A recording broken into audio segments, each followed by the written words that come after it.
Thank you for tuning in to another episode of Chicago Bears Central. It's Bobby. It's Haize. We're holding it down for C-Dubb today. We're going to talk Yes, about sir. Roquan Smith cutting off contract talks with the Chicago Bears.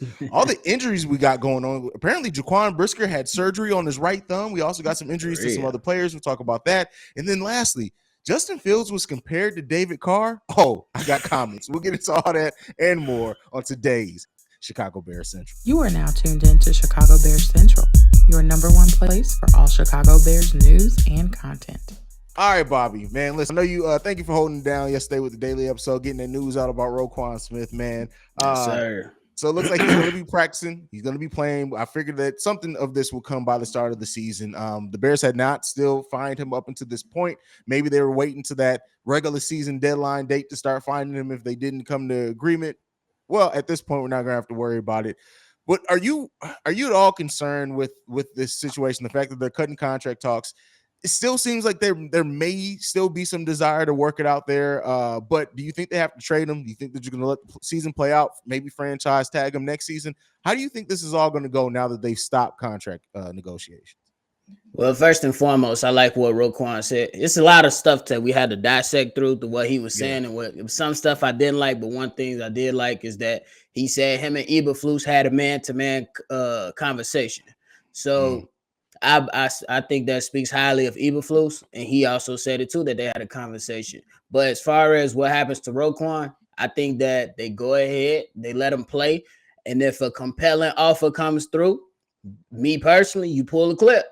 Because, you know what I'm saying, he did get on there and say the stuff was distasteful, and he said a lot of things to it. You just be like, oh, yeah, you know what I'm saying? But because it's a thin line that Roquan is about to go down, you know what I'm saying? On one side, he can go ahead, he can play this season out, and he'll get the money that he wants.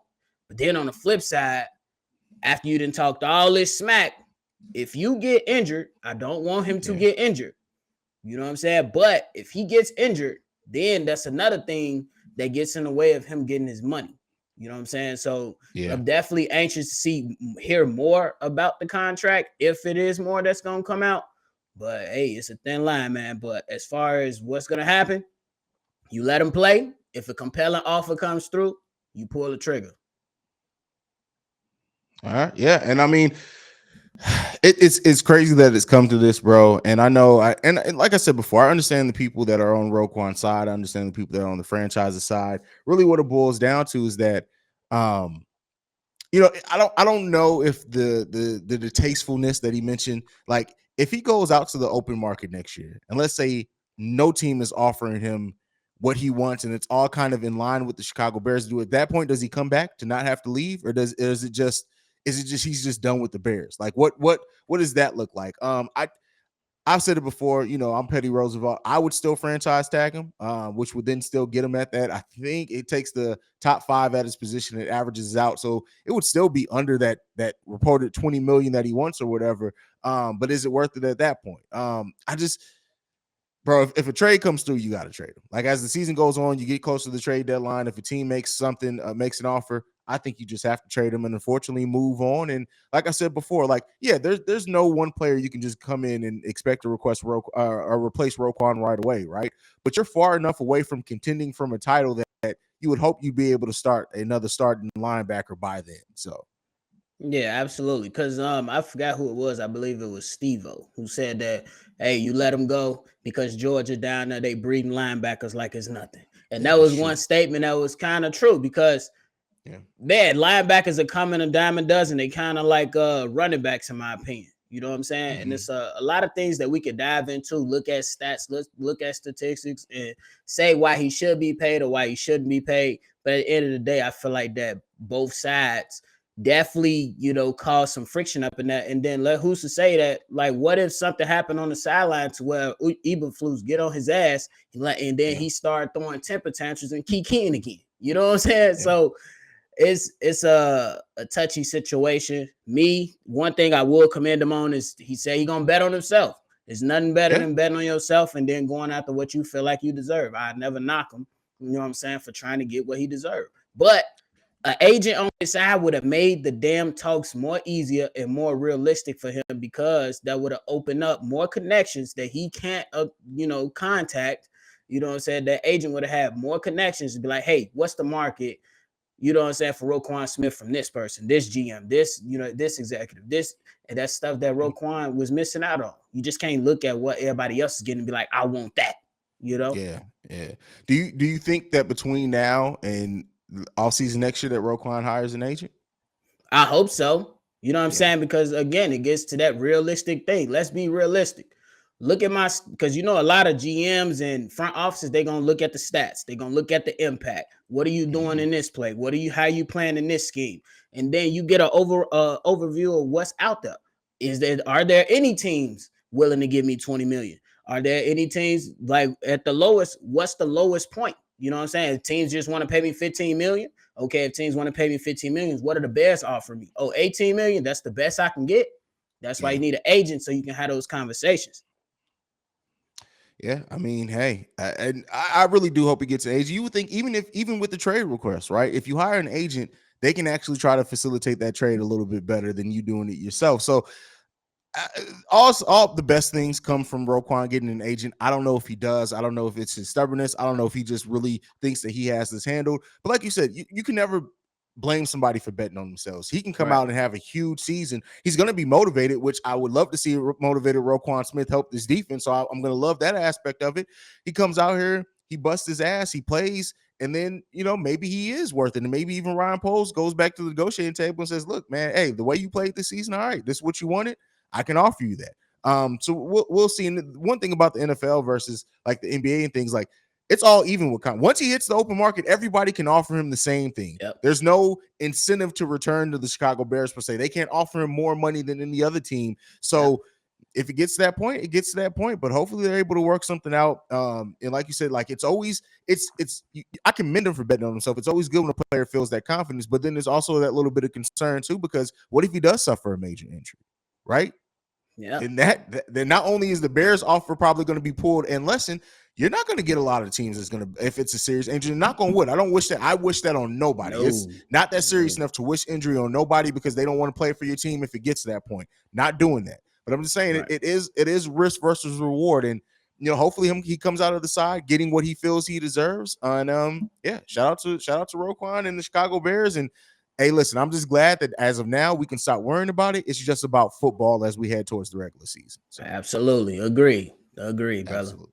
All right, next up, we got Jaquan Brisker. Apparently underwent surgery to repair his right thumb. Didn't know he was hurt. Had nothing. I literally saw this and was like, wow. So apparently this happened on a tackle in the first game. But man, he's expected to make, there's no timetable for his return right now, but everything that I read is that he's probably more likely than not going to be ready by the season opener, but there is a chance that he may not be ready to go by the season opener. Does this at all, like, what is hearing about this surgery Jaquan Brisker is undergoing and the injury to his thumb? What does this do for you, Bob? Just like you said, bro, I didn't even know the man. You couldn't even tell them when did he get hurt because I couldn't tell. So you know what I'm saying, but hopefully it was just a minor surgery, and that's what it sounds like. I'm not gonna look too much into it. I believe that if he's not available for the first game, I'd rather have him for the foreseeable future during the rest of the season. Anyway, it's okay if he misses the first game as long as we can have him for majority of the season, because you definitely want your guys to come in and be healthy. So I'd rather have him completely healed than to rush him back and then he re-injures the stuff anyway. It ain't like, I don't know. Correct me if I'm wrong, but you don't see too many safeties out there playing with a club. So exactly. You see some cornerbacks doing it from time to time, but not too many safeties. And like you said, it's more important to have him healthy. Like whatever happens, you don't want to risk any type of thing to re-injured. I'm glad that, you know, they did identify it early, because thumb injuries, I know, like I've torn a ligament in my thumb before, didn't realize it for 4 months because it was just tight. It's not like it was falling off or anything. I could still move it. So luckily it was identified early. Luckily it's not like a big timetable where they're like, oh, he's going to have the surgery and be out 6 weeks. The fact that he can be back and ready to go by the start of the season is huge. And they'll monitor it. We'll get updates along the course of the way. But Jaquan Brisker and what he showed so far is he's about to be a playmaker for the Chicago Bears. So I'm willing to wait on that. Get that healthy. Get that thumb ready, because when he's ready to go, it's about to be a show out there. And that's the confident part about it. So, but outside of that, we got a couple of more injuries. Another one we brought up after the post-game show, what's going on with Blasingame. he was on the sideline with a full cast, bro. Like, no, like I didn't even know a blasting game was hurt. Also, linebacker Matt Thomas is injured. He has a shoulder injury that kept him out of last game. Caleb Johnson also has a knee injury. Jalen Jones has an injury as well. Like, there are a lot of little nagging injuries with the Chicago Bears team, and I think that plays into why we were seeing like the starters aren't playing a lot. A lot of players aren't playing right. They're coming in and out. Even Treston Ebner, apparently, he's dinged up a little bit. Nothing serious there, but he has a little bit of an ankle injury as well. Listen, bro, I don't want to see no more injury. Like, don't start the whole third string. You know what? Third preseason game is for third string. I don't want to see nobody out there at this point. Like, the Jaquan thing scared me. The Treston Ebner thing, and then to find out that like Kahari blasting game is in a cast, bro. Like, that's crazy. Yeah, bro. Because man, look.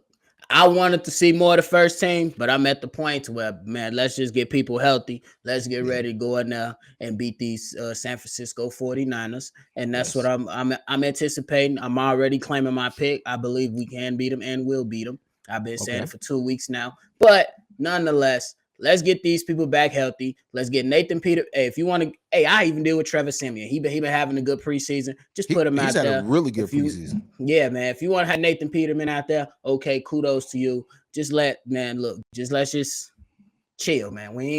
They talking about they still discussing on whether they want to get the first string of some time. I say, nah, bro, we chill out. We just saying enough. We seen enough, man. Get them third strings up now. Let's see who earned the spot.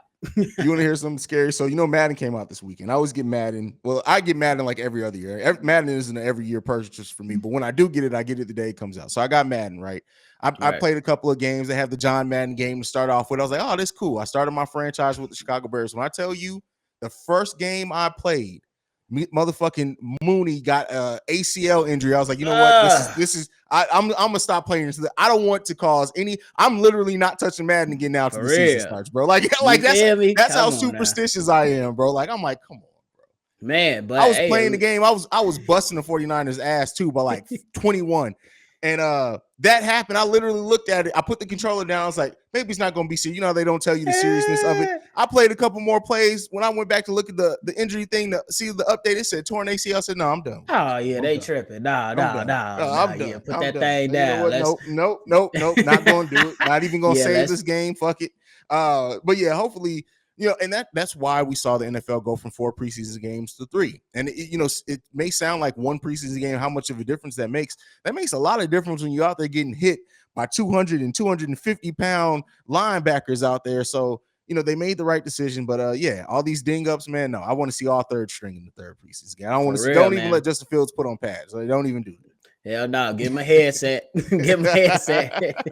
Keep him on the sideline. Give him a headset and some shades. He'll be good. For sure.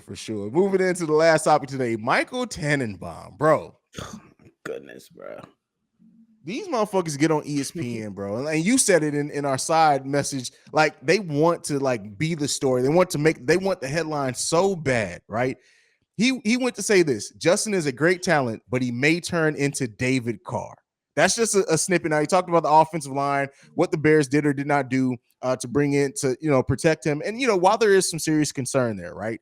But you go to David Carr, who led the NFL in sacks 3 times in 3 different seasons. Come on, fam. Like, you don't do that, fam. Don't do that to Justin Fields, fam. Bruh.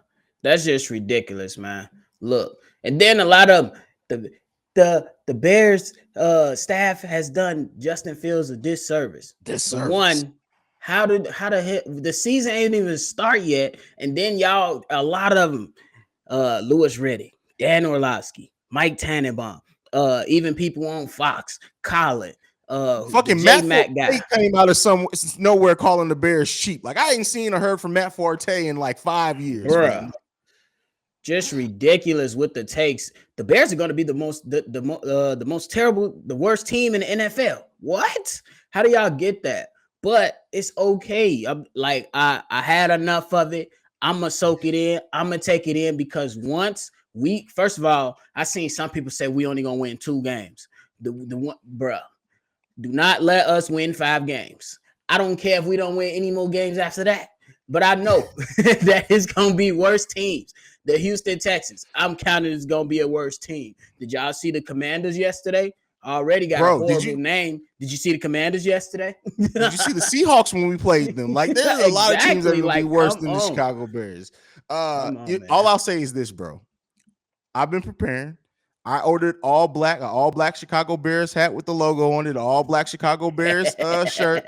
And you know when it's all black, that means it's Petty Roosevelt time. And I'm telling you, bro, the moment they win 5 or 6 games, they get that win, I'm in the lab recording, bro. You're gonna be like, hey man, this dude just recorded it. Listen, I'm gonna push it to your podcasting, fam. I'll be prepared. Nothing wrong with that. We definitely gonna be ready, man, because they being ridiculous at this point. Because I believe that you can't say that the Bears has done Justice Fields a disservice by not trying to improve the offensive line when they went out and got 2 veterans. They went out and got 2 veterans after seeing this offensive line and saying, hey, while there are some promising young rookies that we do want to develop in this starting lineup, let's go out and get Michael Schofield and Riley Reeve to kind of bring in some veterans in this. You can't say that they didn't do nothing, bro. I can understand you even saying, hey, I still have my doubts. I have my doubts about Tevin Jenkins. I have my doubts about Braxton Jones. I have my doubts about Larry Burrow. I'm like, that's conversation, right? That's stuff that we have here. Right. That's honest critique. When you say they've done nothing, come on, bro. Yeah, and they talking about with like basically nothing with the weapons that he has as well. Like for one, the running game is going to be strong. Then you have Darnell Mooney. I already said it. You said it as well. Cole Kmet is going to break out. Get ready because the offense is, in my opinion, surrounded by him and Darnell Mooney. And I believe those 2 guys going to show out. And then once you establish that running game, it's going to be something sick. And then, like, I killed him. I went back. I watched every snap Tevin Jenkins did yesterday, and there was only one play to where I felt like he screwed up. I think that guard spot, he did pretty damn good in there. I want to see if he can continue that. But, you know, they trying, man. They trying to improve that offensive line. They're trying.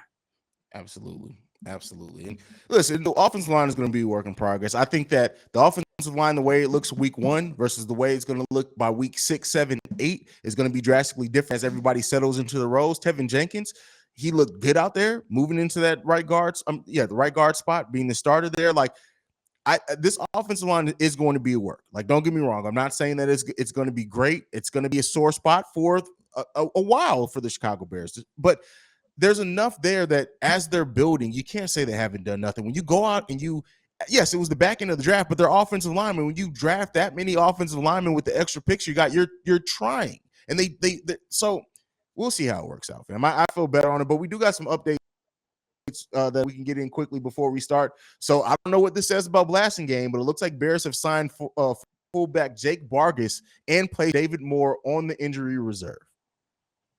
Man, it is what it is, man. They gonna keep bringing. Yeah. I anticipate them to continue to bring people with. Like, this is what they showing us so far. If you're gonna get hurt, you know, we don't wish injury on nobody, but if you're gonna get hurt, you're replaceable. You know what I'm saying? You're gonna be replaceable. And I don't think that this so far this front office has shown that they're not gonna stand pat and just let shit happen like Matt Nagy did. Yeah, this is true. It looks like Blasting Game, though, he did participate in practice today. So there's that. And it looks like Khalil Herbert did as well. So maybe it's just a little bit of insurance. And David Moore, I mean, looking at David Moore, I didn't expect for him to make the roster anyway, to be honest. Right. So did you? It's okay. I mean, I don't probably with Nikhil. I honestly thought Nikhil Harry. Oh, with Nikhil Harry, But they probably seeing other players they like. But I believe David Moore on the IR, he's gone. Daz Newsome might be out the door too. Yeah, those drops did not have help Daz Newsome's case at all. But we'll see. The Bears, I believe, next week around this time is when they have to get the roster down to 53. So they have to make another round of cuts tomorrow, I think. But then they have to get that final roster down. I think they have like another week. So we're going to be seeing a lot of cuts and probably a lot of people come in and out during that time as well as they try to get a look at other people. The Bears, Ryan Poles is trying, and we'll see what that comes with. Can't wait to talk about the next game, the final preseason game as well. But I'm ready for the season to start, bro, because I really do think we're going to be seeing Vinny Testaverde may come back to get a couple of snaps in for us in the third preseason game. With all the injuries piling up, bro, I don't think we're going to see very much of it. Yeah, bro. They're going to play like 2 snaps. And be like, out there, bro. Yeah. Not put that many players out there. It's not even worth it. Let's just get ready for week 1. The Niners. That's it. Any other takes, anything before we go, brother? Hey, Nope. Hey, look, family. Please tell whoever watching our videos to watch the full damn video before they start commenting. Somebody sent a comment to Haize, and Haize wasn't even on the last damn video. Bro, that's how you can tell. But they literally just read the title of the video and then said, Haize, now don't get to something with Roquan. And I responded, I was like, you do realize that I wasn't even in the video today. Like, come on, man. Like, what you talking about? For real, man. And then on the second note, man, just go ahead and continue to rock with Chicago Bears Central. We doing what we doing, and then y'all enjoy this beautiful Sunday. It's gloomy outside, but that don't mean the beer don't stop, and that don't mean that Sunday dinner ain't gonna get cooked. Damn it. So yeah. Absolutely. Get that good Sunday dinner. Make sure you follow. Oh, go check out Shy Bull's podcast as well with them Cognac Boys. Y'all make sure y'all go check that out. They've been killing the game. Also, Appreciate check it. out Chicago Bulls Central. But you can follow us collectively at Shy Bear Central at every social media platform. You can send us any feedback, questions, comments, concerns. ChicagoBearCentral@gmail.com. Lastly, if you want to leave a text and our voicemail, 773-270-2799. So until we see you guys tomorrow, make sure y'all bear down. Peace, y'all. Boom. This has been a presentation of the Break Media.